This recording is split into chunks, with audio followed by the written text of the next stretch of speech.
Okay.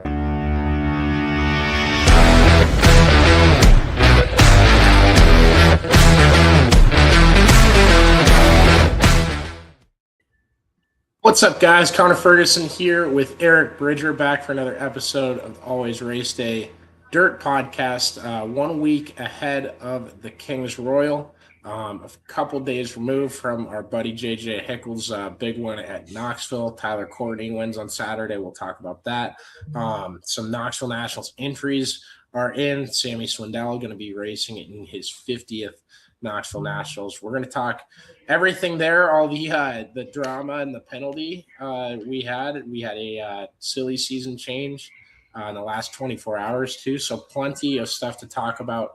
And once again, if you guys have any questions, if you guys have anything you desperately want us to talk about, throw it in the comments section. I will say the storm has rolled in outside my apartment, and it sounded like a dinosaur just fell his way down the street. I have no clue what the noise was, but if I start getting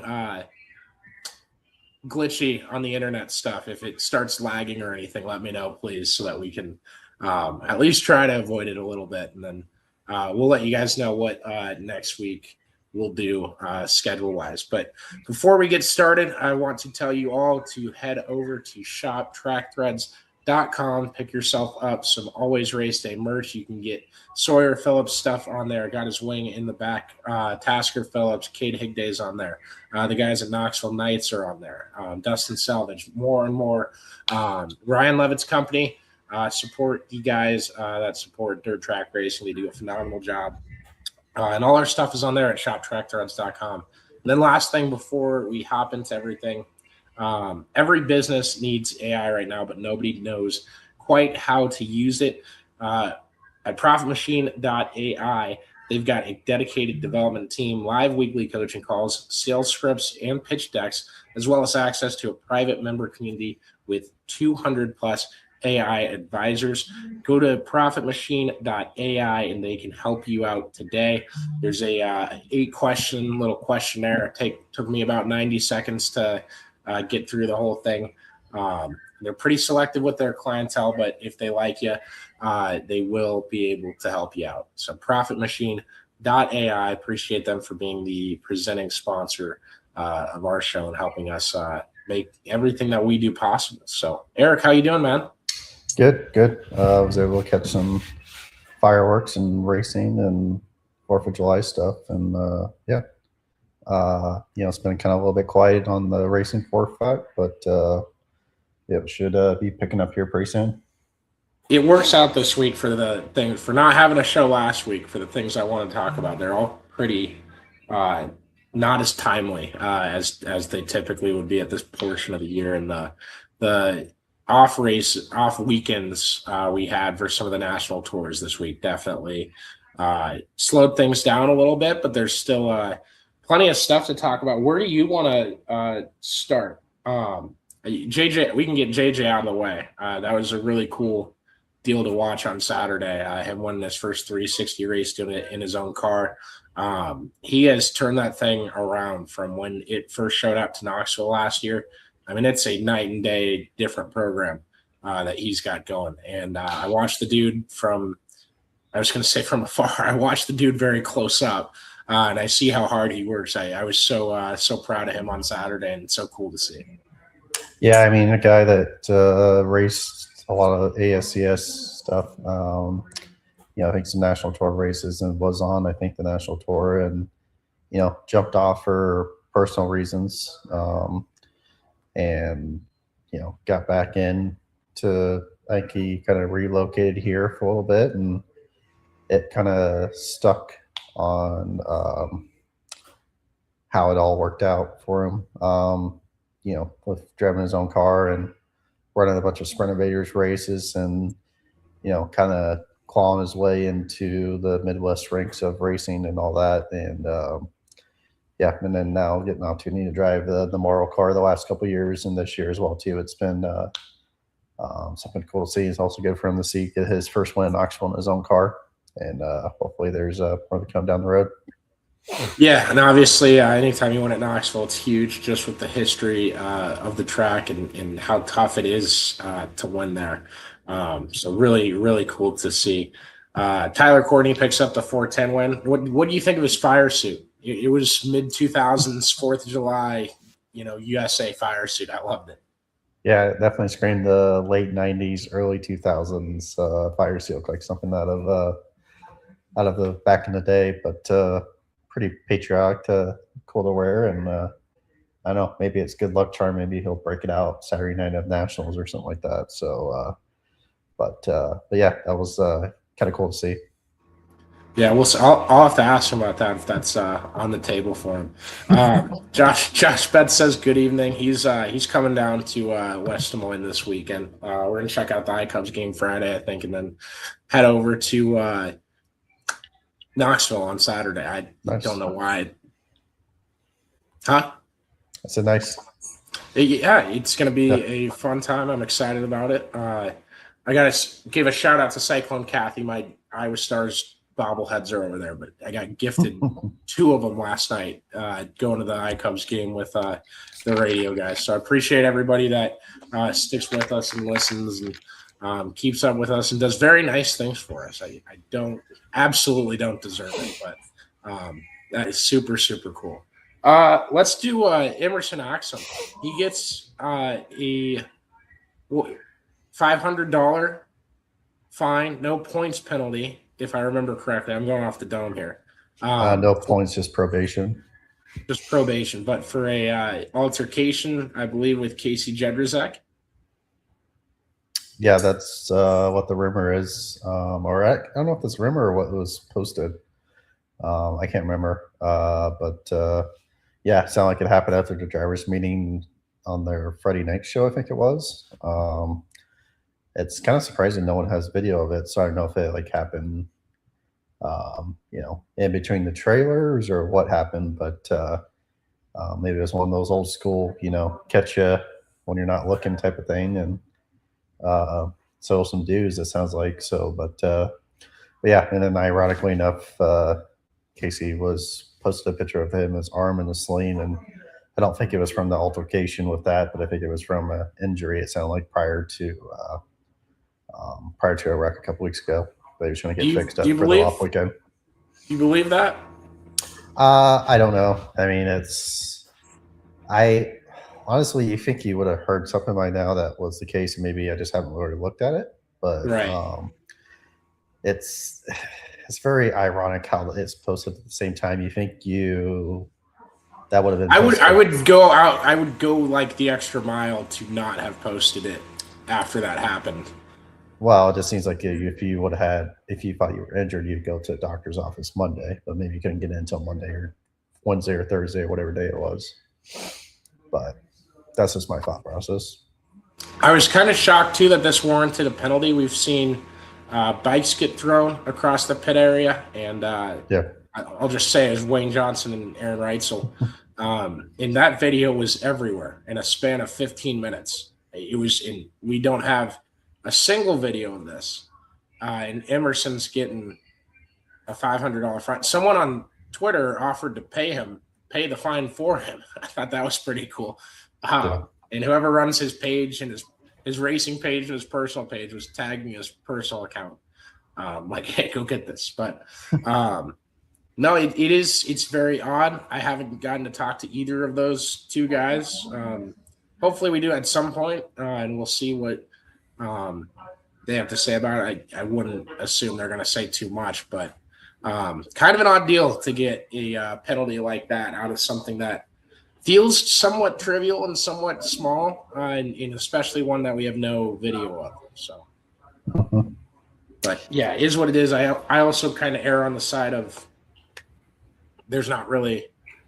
I'd rather go with case by case basis findings on if we're gonna give someone a penalty or not, rather than, hey, 3 years ago this happened to this guy and this is kind of similar, so like that sets the precedent. This guy has to get screwed too. But that's just me. I'm weird like that. What do I have down here? Oh, the Knoxville Nationals entry list. So Kyle Larson has entered the Knoxville Nationals. As you guys know, NASCAR had to go out of their way to schedule a race on the same night as the Knoxville Nationals, scheduled right up against it.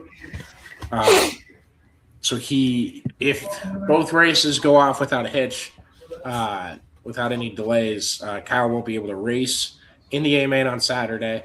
Now, should he qualify for the A-Main, the car is still allowed to start in park with another driver.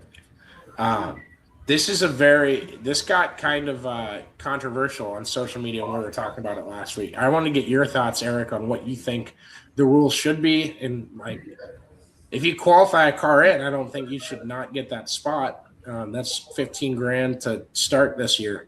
That's a huge help, right?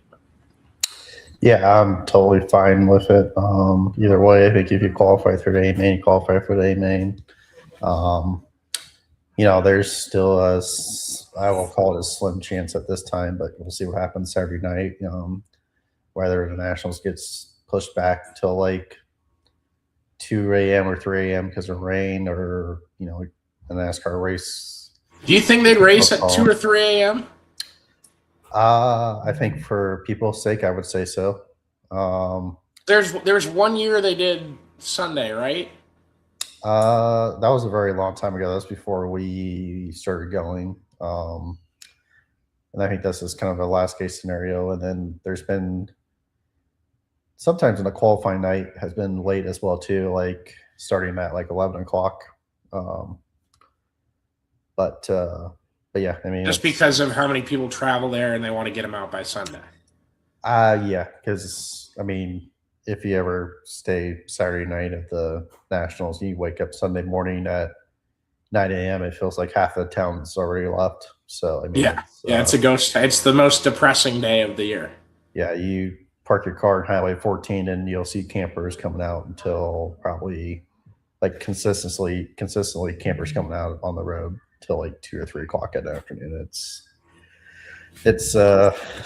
And it's always seems like it's kind of like a, I don't know, either it's really sun shining or it's kind of a gloomy day. So, and you can't race a day race when it's 99 at Knoxville. Yeah, I mean, the last time there was a day race, it was one of the qualifying nights got rained out. So Wednesday became Thursday, Thursday became Friday or something like that. And then Thursday became Thursday became Wednesday, and Friday became Thursday. And then Friday was Saturday morning at like 10 o'clock. And it was fine until the sun came out because it was cloudy. And then the sun came out, and then it took forever. So, knock on wood, I don't want it to happen, but I feel like we're talking our way into something happening this year weather-wise. I mean, it's hard to tell. I mean, there's only a couple long range weather forecasts that you could look at, but to say it's going to rain Saturday morning or Saturday night is on the today is. No, I know. I'm saying it in front of a camera. I'm jinxing it. Like this is how it goes in my life. Yeah, the NASCAR race will probably get done by 10 o'clock at night or something like that. So it'd be interesting though. Like if the NASCAR race got done at like 10, he finishes like 8th for 10th. Does he have to do post race media? Does he in Nationals for some reason it's not going to start till like 1 a.m. Does he try to jump on the airplane and go? Yeah, you gotta assume that they'll be looking at that. And then does Knoxville try to wait for him too? That's another thing because you're already late enough. The town's already mad at you for running late, but I mean, I don't know. I think they should wait for him. I want best against the best. That would be an interesting scenario. I mean, I know there will be people out there that think that's special treatment, but yeah. I want best on best. Just like the Olympics, it was a sham that Russia didn't play hockey this year. I want the best. That's as simple as that. Sorry. Yeah, the only person that's wishing that's not the case is AJ Dingus because he was losing money out of revenue. That is true. Now, if they did something like they did at the PDC where they're like, we're going to start racing later. You guys go drink for 2 hours and come back. Mm-hmm. I think we could make all parties happy in this situation. We got the best tentative rain schedule that anyone's ever talked about on podcasts. We have it down to a T. Jason's here taking notes, probably. Do whatever the opposite of Connor says. Yeah, that's typically will get you some good results. If you listen to me too much, that's when you get in trouble. A few other things from the Knoxville entry list. I'm just going to go down and read the entries as of right now because we're getting into kind of the months of money, the money season. We need a new name for the middle of the year from Kings Royal to Knoxville. It's the best stretch of the season. Can't wait for it to start. Kelby Watt, Sean McClellan, Logan Schuhart, Jack Anderson, and then a surprise here, Casey Kane entered in a number 4 car. So we're getting the Red Bull throwback. I'd love it. That'd be sick. May have been pestering him to run a throwback over the last few years. I mean, Red Bull's back in the NASCAR. It's not his. I mean, that would sell some T-shirts. I would love it. I'd buy 16 probably. One for every year. Yeah, exactly. Brenham Crouch in the number 5 car. I skipped over Jamie Ball. Shout out Jamie, one of my good friends. Tyler Courtney, Chris Wyndham, Dason Pursley, Chase Randall, Ryan Timms, Justin Henderson, Darren Nida, Rodney Hubin. Rodney Hubin. I don't think I have either. Landon Crawley, Tanner Holmes, Corey Day, Donnie Schatz, Jack Potter, Joe Myers Jr., Brian Brown, Brady Bacon, James McFadden, Riley Goodnow, Carson McCarl, Jace Park, Cap Henry, Anthony Macri, Chris Martin, Derek Hagar, Reese Moran, Kyle Larson, Gio Selzy, Aaron Wright, Austin McCarl, Brad Sweet entered in the 94 car, and then Roger Crockett also entered as well. So, no rookies yet so far entered, but the one interesting thing is Corey Day. He'll be running Friday night Xfinity race or O'Reilly's race. So he'll have to make sure he has to qualify on his qualifying night to get in. I wasn't even thinking about that. You're exactly right. Yeah, right into the B main. We'll see. We'll definitely see what he's able to do, and I think he's got both the car for it and the experience. And at that point, you're looking at it's luck. You know, you can't step on your dick and do all that stuff. So, you got anything else about nationals? What you're looking forward to? What you're thinking about at this time of the year? I think it's going to be interesting. I think you have some interesting story tells. I mean, David Gravel's been probably the fastest sprint car on everybody's on tour for both Highland Outlaws, and I assume that will continue. But it'd be interesting to see if he can win it again. Because I know the Big Game crew and owner have been wanting to win one. And I think it's going to be interesting to see how Brad Sweet does in the 94 car and what happens with Larson, both on 360 and 410 Nationals. And then, and then it's, I'm sure there's more storytells come out. We'll talk about it once it gets closer, but it's going to be an interesting Nationals, I feel like. I completely agree with you. I'm amped to see, kind of what ends up happening. Should I go through the 360 entry list as well? Sure. It's a lot of the same guys, some in different cars. Casey Kane still in the number 4 car for the 360 Nationals too, so that's pretty cool.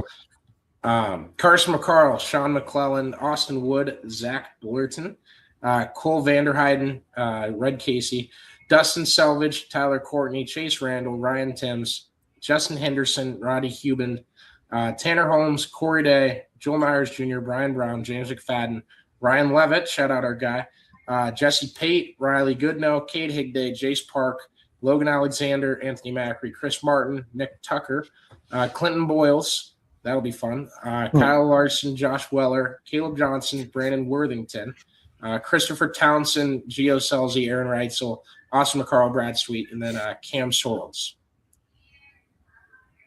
What car number is Boyles in? The 51. 51.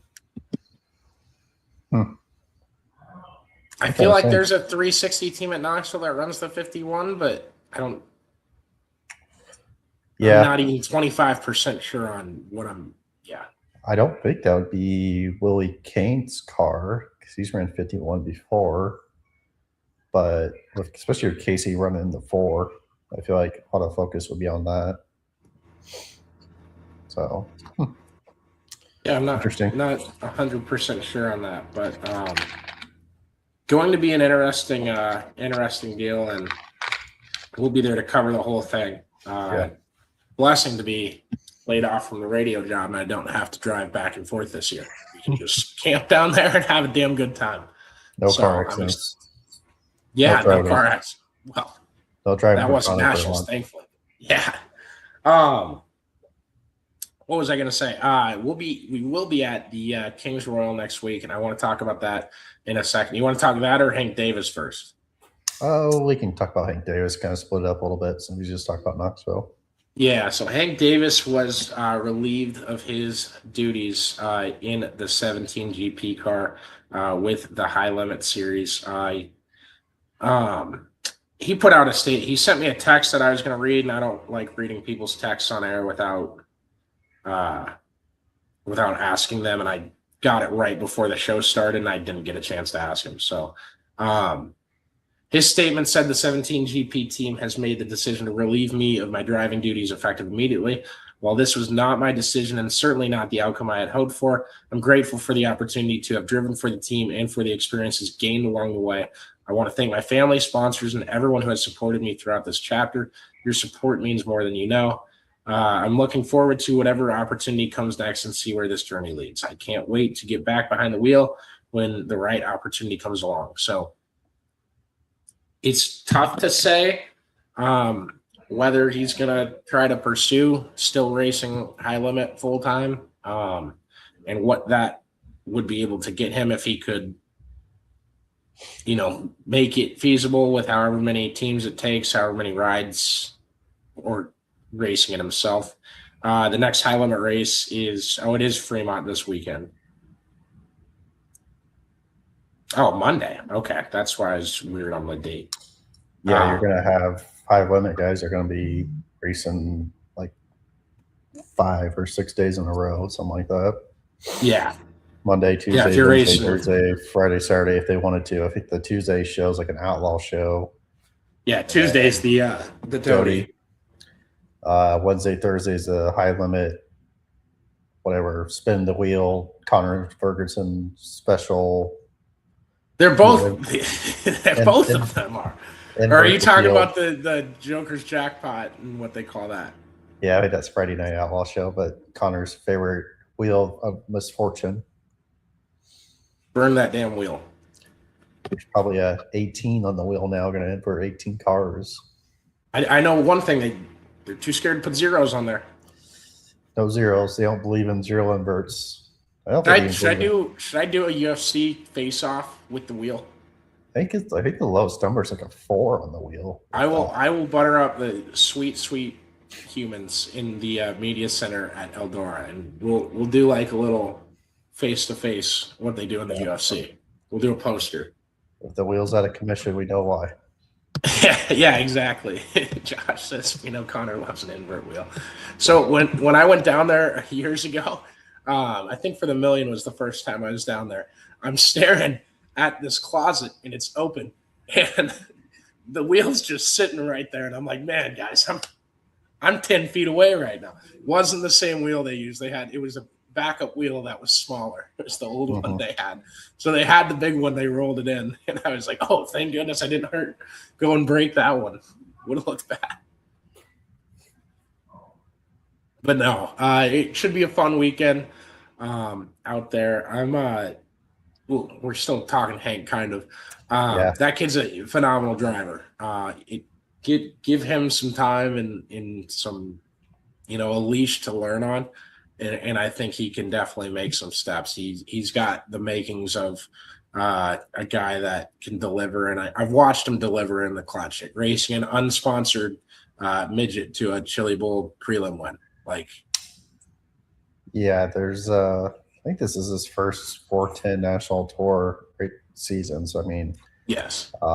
there's going to be bumps and bruises down the road, and you know, there's going to be teams that drop off the Outlaw Tour. There's going to be teams that change drivers or high limit, whatever. I mean, it's going to happen. No car owner, no driver, nobody's going to be happy all year. So Yeah, absolutely. As for Eldora, so my dad's coming with up there, and he's not going to nationals this year because of my cousin's wedding. So I wanted to make sure he got to Eldora, and he's like, "So when are we leaving?" I was like, "We could leave that Sunday. There's races on Monday and Tuesday," and he's like, "We're not fucking doing that. Absolutely not. I can't miss that work. So we'll just be at the Eldora sections." Brad Doty, I'm sorry. Someday I will get to your race, and I hate that I can't be there. But no, I can't wait to see everybody and have a fun week up there. It's one of my favorite events of the year, and definitely, like, can I call it the most picturesque track in the sport with the hillsides around it? I think it's so unique. I think it's like Winter Classic. It feels different from every other racetrack to me, the way they keep that place together. And goddamn, I love the rallycross thing they did a few weeks ago. I want that at Knoxville. Yeah, it's definitely unique. But yeah, I mean, you have fans waiting in line, whatever it is, 6 a.m., 7 a.m. on Wednesday morning to claim their seats on the hillside. I mean, it's I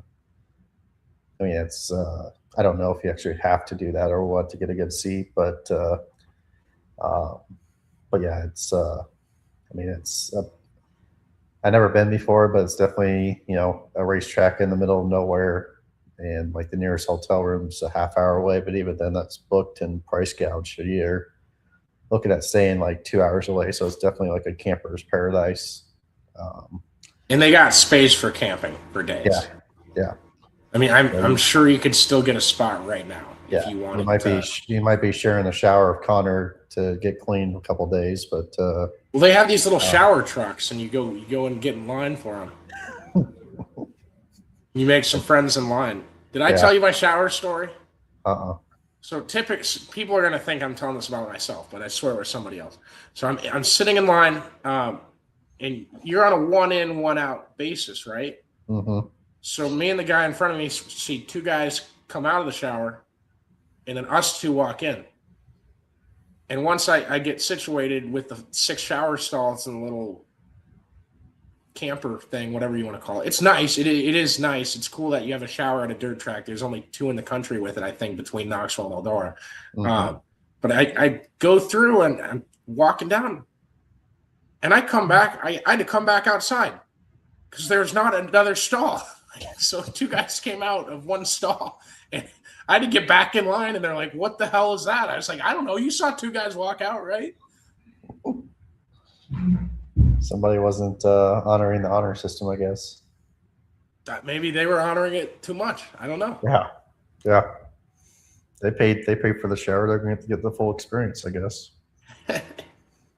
But no. Anyway, one thing I do want to talk about going into Eldora week, because you're a big Tony Stewart guy, and we were sharing our diecast on here before we got started with the show. What do you think of Rico's? He's called it the Rushville Rocket, number 14 car. That's kind of a blend of all of Tony's famous paint schemes.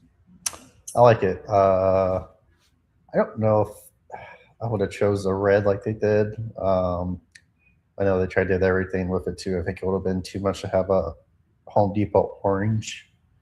But yeah, I think it's something different. I think for a marketer, for a driver, I think Rico is above a lot of drivers and maybe the best, if not the best marketer for himself and what he does, and pays respect and has a purpose of paying respect for drivers. But yeah, I mean, it's I'm interested to see the car in person. On TV, I guess I should say. But yeah, I mean, it's I guess a good throwback. It's something that they basically built a brand new suite at Outdoor, and he gave away a bunch of tickets for that, and he's got options to pay for it too if you want to spend the money to pay for it. So yeah, it's going to be pretty cool. Yeah, I love it. I can't wait to get up there and see what we've got in store for the week, and kind of where everyone filters out, especially with we make fun of the wheel because it puts people in positions where they typically wouldn't be on a racetrack, but that also creates a crap ton of intrigue. And what you can do with, you can put 40 strong laps together. I do want to see too if the high limit format is similar to the Outlaws one, or if they change it up a little bit. I think if anyone was going to have a different format, it'd be high limit there.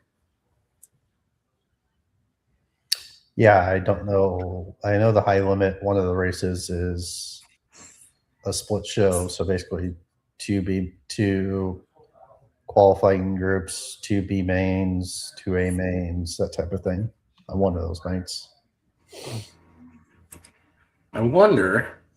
And I think each feature gets like 20K or something like that to win.